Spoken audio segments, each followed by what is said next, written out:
Guys, welcome to my podcast. I'm excited for you to be here with us today. I've got a special guest, and boy, if you've been struggling to, you're living life, you're doing the thing, you're chasing success, you're chasing family life, you're looking for, you're on this earth for more, but you're just burnout. I've got a great guest who has not only backed off of things, has been in the CEO world, high levels, and she's created a podcast. In 2018, the Lord told her to start a podcast. She had a prophetic dream. In 2018, started a podcast, and her podcast, you have to go follow it. It's God-led business, and it's a top 0.05 global podcast, millions of followers, millions of downloads. And guys, you're going to want to take a listen because she was doing things her way, and then God got a hold of her. And so we're going to hear her story today. So don't get off this podcast. Listen to the end. We've got a great opportunity for you at the end. You're going to want to stay tuned. Stefanie, welcome. Thank you, Amy. So excited to be here today.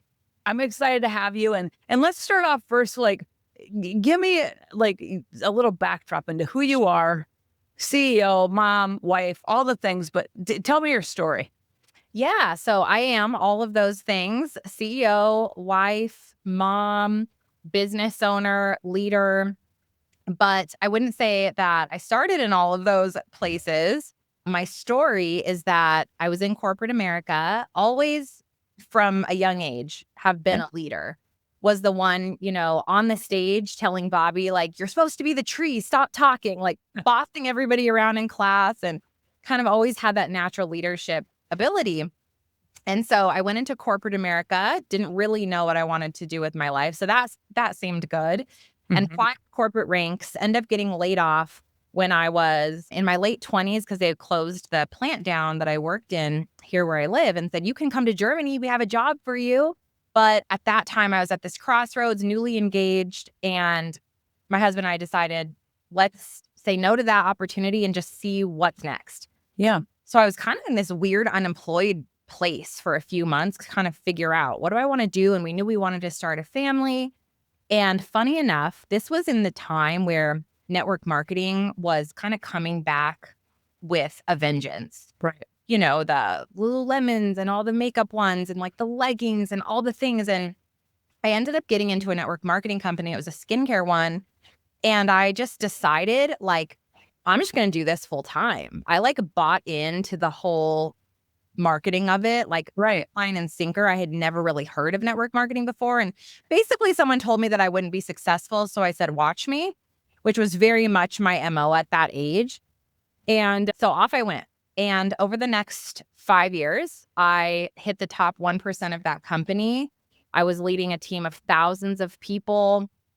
I had the free car and the trips and all these bonuses.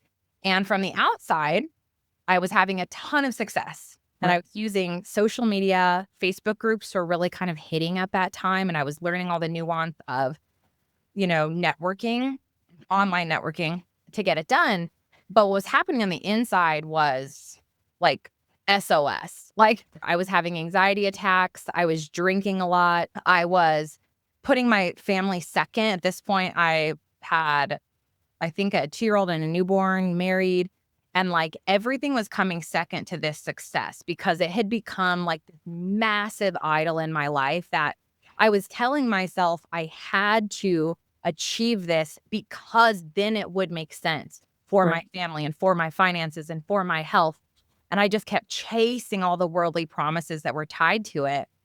And so I think we all have our breakdown / bathroom floor moment. And mine came a year after I had hit the pinnacle of success in that company. And everyone wanted to have the kind of success that I had had. I had just walked the stage in front of 20,000 people, $50,000 bonus check. My whole team's let me jump to a different company so that I can be first, like Steph was here. Yeah. So it was seemingly overnight, my thousands of people just poof. They were all gone trying new things, and all these new companies were on the map. And I had built something that wasn't mine. And that was one of the hardest hard knock lessons in business that I had to go through because our income was cut into an eighth. My husband thankfully had a sound corporate job, but the cash flow, within a few months, we poof. And I had to borrow money from my son's savings account to pay the mortgage one month. And that's when I knew, what have I done? Yeah. really investing my whole life into this thing that is gone. And it was just gut wrenching. So at this moment, there was this intersection of like, where am I at in my faith? Because saved at 9 years old, really turned away from the Lord, a lot of just rebellion and all the wrong, sinful choices all the way through to late 20s. And I'm kind of here in this crossroads. My husband's like, he's sound in his faith and we're starting to go to church. And I'm like, is this God? Like, what is happening? And so I Yeah. found myself in my bathroom floor moment crying out to God. And Mhm. it was like the first time I had really turned to him in so many, couple decades. And I just was like, Lord, like, I'm done. Like, I cannot, because my whole identity was wrapped in that company and what I had created was now gone. I just remember just like sobbing into this notebook and asking the Lord, like, what do I do? And I don't know where to go from here. And I start journaling and my pen is like moving and it's going like, you're sober. You're this present mom. You're really intentional with your husband. You're leading a massive company. And I'm writing this thing and I'm like, what is this? Like, I know I'm writing it, but I almost feel a little bit outer body. And I finish writing this thing and I'm like, I think like God is showing me where I'm going if I can trust him. And so I had all these things written on this piece of paper. I couldn't do any of them. I didn't even know what half of it meant at the time. But I just circled one, which was get healthy and sober. I was like, we'll start there. And I went on that track for a few years, invested in a gym that I couldn't afford, started the battle to become sober, which took a few years.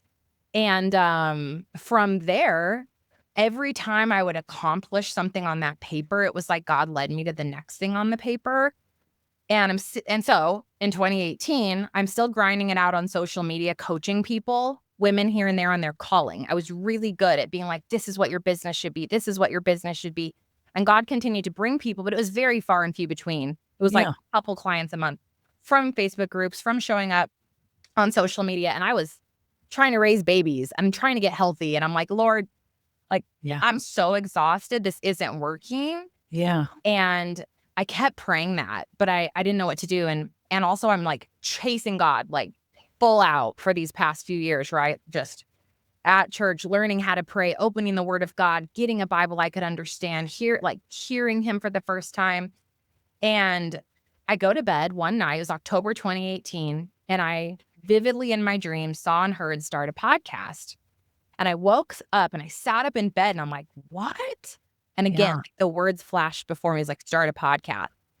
Amy, I wasn't listening to podcasts at that time. I didn't have that on the radar. I didn't even understand how that would work, but I knew it was from the Lord. And so Mhm. I had this staticky microphone in my office drawer. I plugged it in. I came up with a literal random name that day and started recording. Wow. You took action. I took action.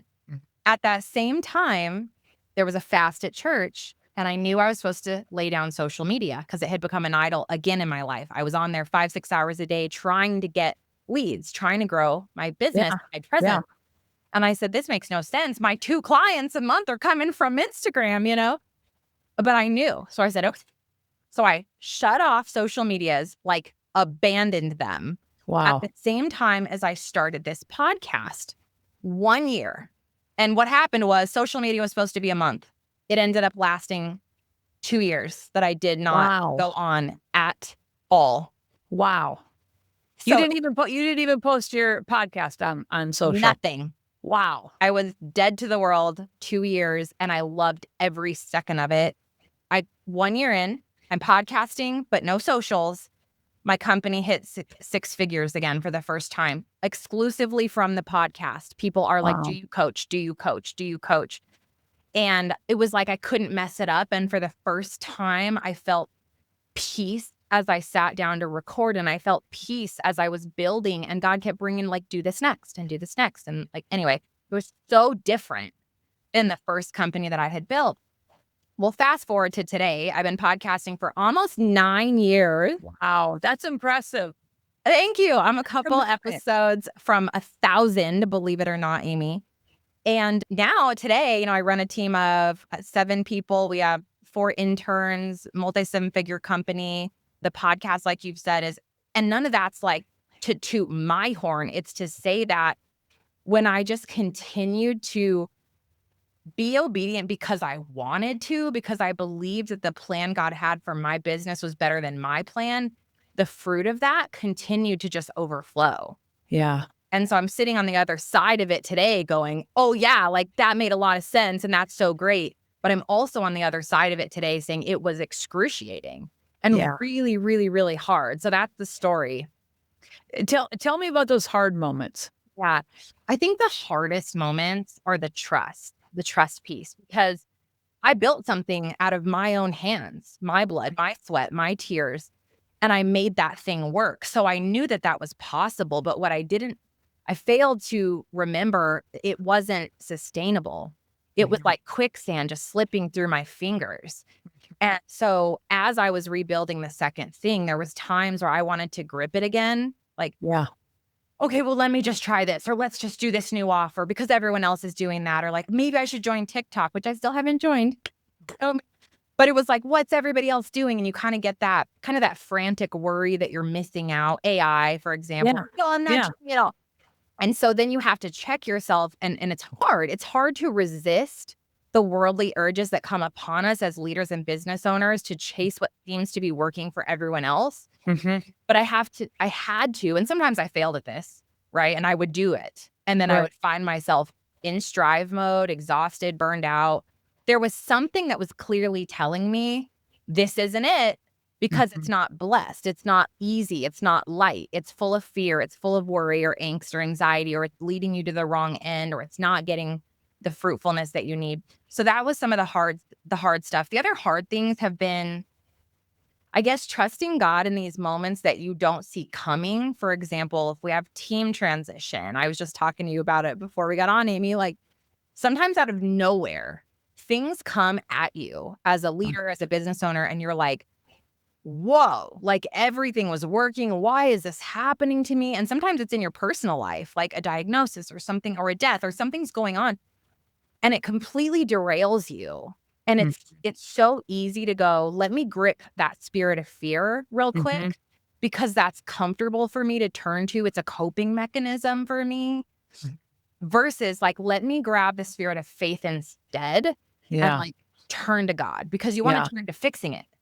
I want to fix it. I want to fix it. No, stop fixing and just turn to your faithfulness and like sit in it. And then the last hardest thing for me is rest and sitting in it.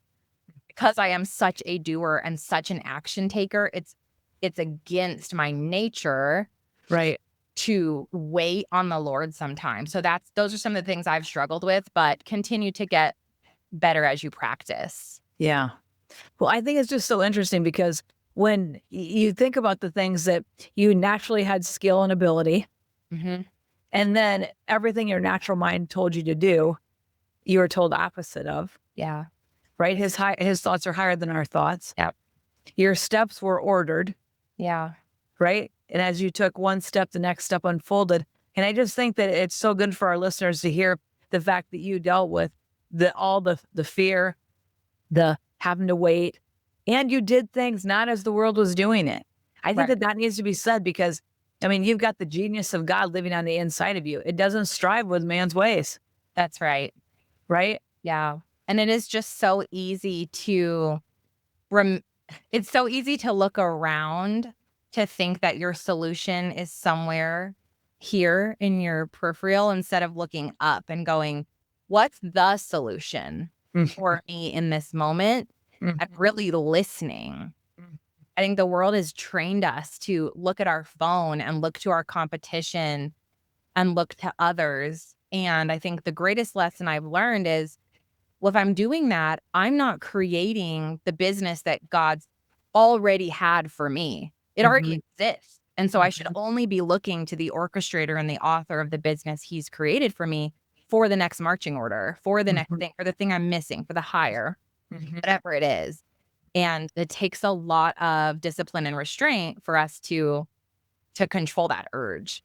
Did you ever have a feeling, did you ever have a season when you're like, maybe your spouse is looking at you like, okay, is this going to take off? Or Yeah. even your friends, or even the people that were in your downline in your, you know, The prior business. yeah, like Yeah. looking at you like, oh yeah, huh, we'll You see. know, the funny thing about me, I'm in this like, I was in this game against me.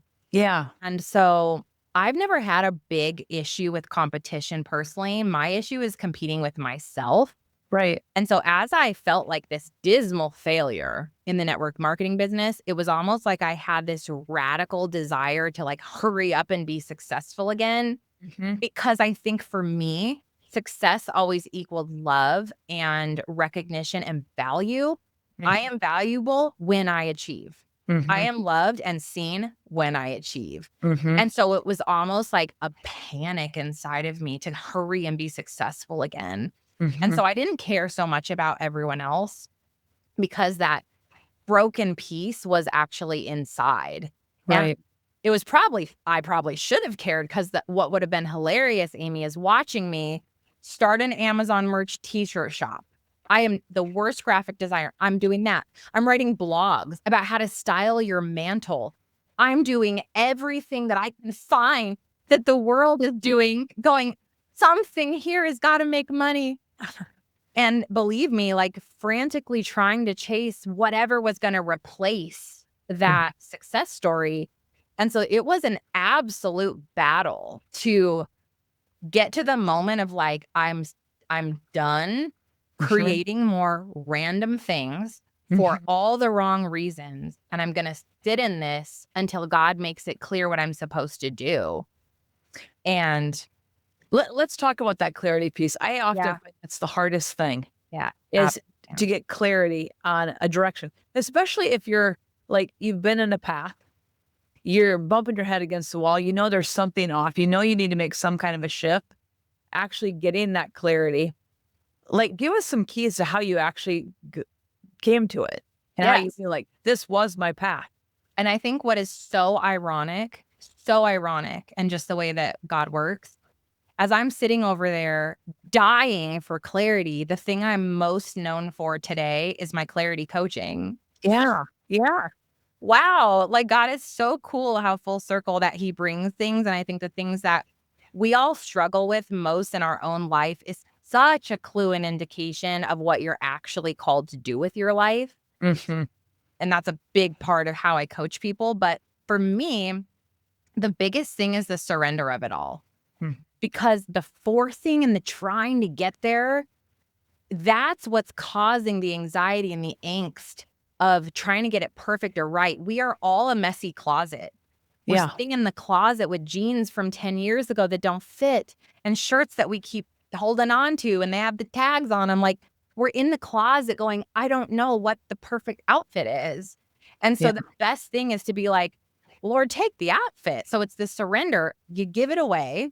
Okay. And then when you come all the way out of it, you can start seeing clearly with a fresh closet, what is the outfit I'm trying to create? What is Mhm. the business or the leadership style or whatever the thing is that I'm truly trying to embody and craft? And you start with one.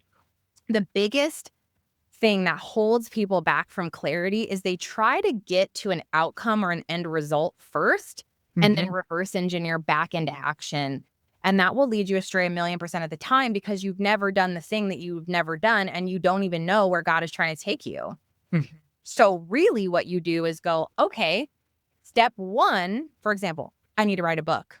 Okay, instead of trying to figure out how to end up getting the deal that you want and you're going to, go on this publicity spree, how about if we just decide what step one is, and maybe step one is just drafting an outline this week. And you Yeah. just release why and how this makes sense. Mhm. So those are the first steps of clarity, because God's not a God of confusion. He is a God Right. of peace. And Mhm. that means he makes your steps. He creates your path. Isaiah 30:21 says, this is the way, you just walk in it. It doesn't say this is the finish line, get to it. Yeah. And Yeah. that will help people really get started. Remove the outcome from your action. Mhm. Yeah, just fall in love with the process. Yeah. And then the process ends up producing fruit because you stopped worrying about tomorrow. And you went, what's just step one today? And that's like against everything we're ever taught. I still have goals. Like, don't get me wrong. I have goals and I know where we're going as a company. But the way we're getting there, it's surrendered. If God comes in and says a thing, I'm like, okay, well, that's interesting. We'll go there. That's wonderful. I'm not so tied to outcomes and specific step by step. And that's really hard for some personality types. So knowing yourself and knowing your personality type, I'm a wrecking ball. I have to wait on the Lord. But those of you that just keep waiting on the Lord, you need to act. Yeah. And pressing yourself a little bit there. How have you overcome fear? How did you step through fear? Oh, my favorite thing to step through fear is to raise your hand and go first. If you guys can imagine a classroom and they're like, okay, who's going to do your presentation first? And we're all just sitting there and nobody wants to raise their hand. I'm like, I want to go, because the second that you do the thing that's causing you, and it's just a physical reaction, right? It's like, oh, I'm so uncomfortable. The sooner you do a thing, you retrain your nervous system that you're not afraid of the thing because you already got through the thing. Right. Well, it's two things. It's physical, and it's also sometimes a spirit of fear that's oppressing you. So you have act through it and you do the thing. And what that does is it resets your fear capacity a little greater. Okay. For example, another one, I was terrified to do in-person public speaking. I have been speaking at this point for, it was like 4 years on my podcast. I've done summits with 1,000 people in the room virtually. No problem. But the second people would ask me to go speak in person, I had all the excuses, all the fear. I finally was like, I have got to conquer this fear. Yeah. And my dear friend was like, I have this big event coming. I want you to be a keynote. You're going to have an hour and I want you to fly out to here. And I was like, yes. And like, I wanted to vomit, but I did it because I said, if I can get through this, I think I can overcome this fear. Anyway, I go, and the entire time I'm just like, I was like, help me have confidence. Help me have your peace, Lord. Just praying over and over and over and over and over and over just to get me through the point where I was on the stage. As soon as I'm on the stage, every piece of fear and angst left. I felt perfectly comfortable. I felt so calm and confident. And it was like my whole nervous system was reset to go, this is okay. This is safe for me to show up here and do this. Right. And so that's how you get through it. Whatever's coming up as fear, just do that thing right away. And now you've reframed it. The second piece of fear is a spirit of fear, because scripture actually calls it a spirit of fear. So sometimes fear is just a natural human reaction. But when we start to turn to fear, when we start to idolize fear as a coping mechanism, as something we turn to, it very much can be a spirit of fear that's like resting on you. And so for me there, that took like really activated prayer. It took a lot of being in the Word of God over that, being journaling over that, realizing I am not a captive to fear. Right. It's not from God at all. So therefore, don't accept it in my life. So those two things should help. Yeah, those two things should definitely help, because we're human. We battle all of it. Yeah. Right. Yeah. So you're doing well on your podcast. You're seeing growth there, and you decide to say, well, I think I'm going to transition to YouTube.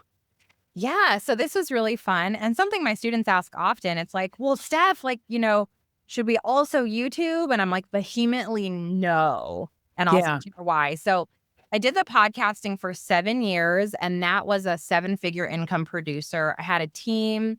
Everything was so locked and loaded, Amy, that I really got to this place of like, what's the next growth platform for us? Because we're pretty anti-social media. I am on them now, but everything's like a business card at this point. Okay. All right. Unless we're doing some kind of event. We really don't actively post. I do run paid ads now as well as a capture method to bring new leads to my podcast or to my event. But there was like a few options that were long form. So my heart is for ROI on time. How do I show up somewhere and my content doesn't die? I want it to work for me. I want people to find it, to be transformed by it. And that means long form content is, in my opinion, your only option. Short form is for all of us when we want to zone out and numb out. Nobody's going to short form to solve their actual deep rooted problem. Right.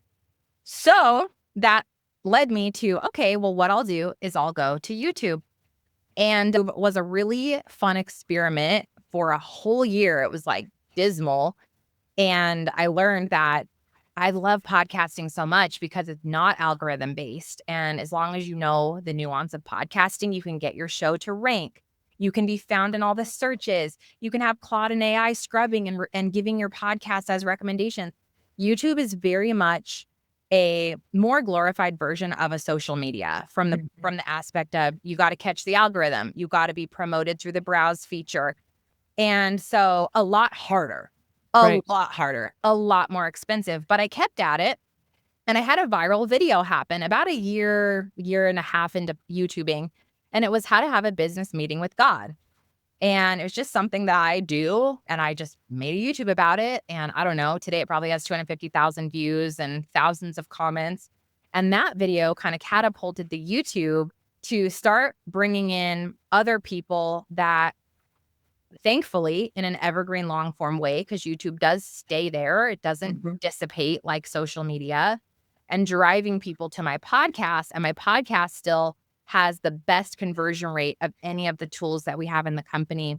So that's been an add-on that I don't recommend people try to conquer until you've conquered podcasting. I think that's the easiest, lowest overhead, most inexpensive way to create long form, truly searchable content online for your brand and business or whatever it is that you're leading in.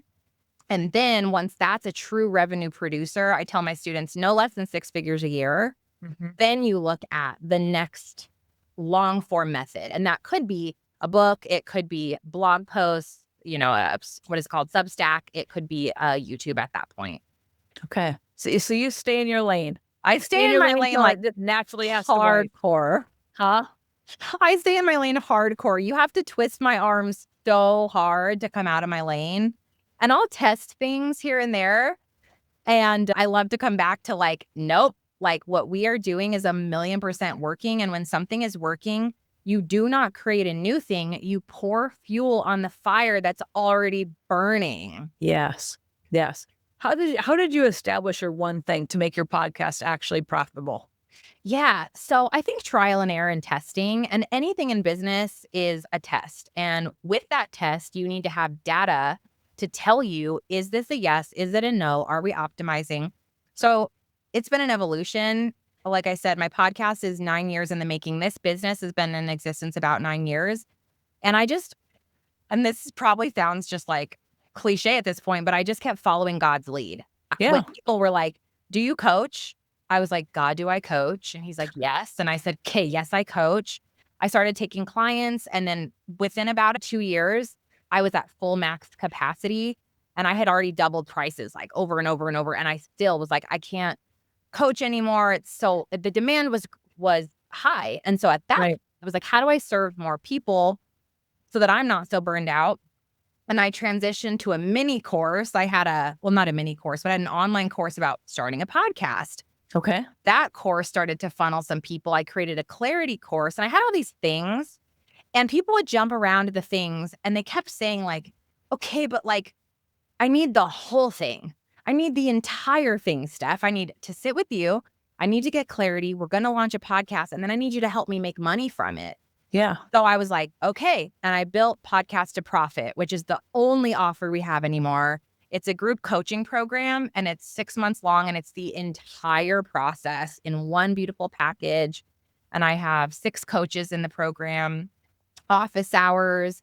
We have a back end with like a lot of the trainings. All the tutorials are back there. It's so like deeply in the weeds of them building a profitable podcast-based business. So that one thing came from the baby steps of what my own students were going through, and this evolution of me figuring out what do they need. That Yeah. was the biggest takeaway that I would share with you. It's not what do you think they need or what's fun for you to create or what's sparkly. It's what do they need? What are they asking for? And you don't just jump when somebody's asking for something. You sit in it.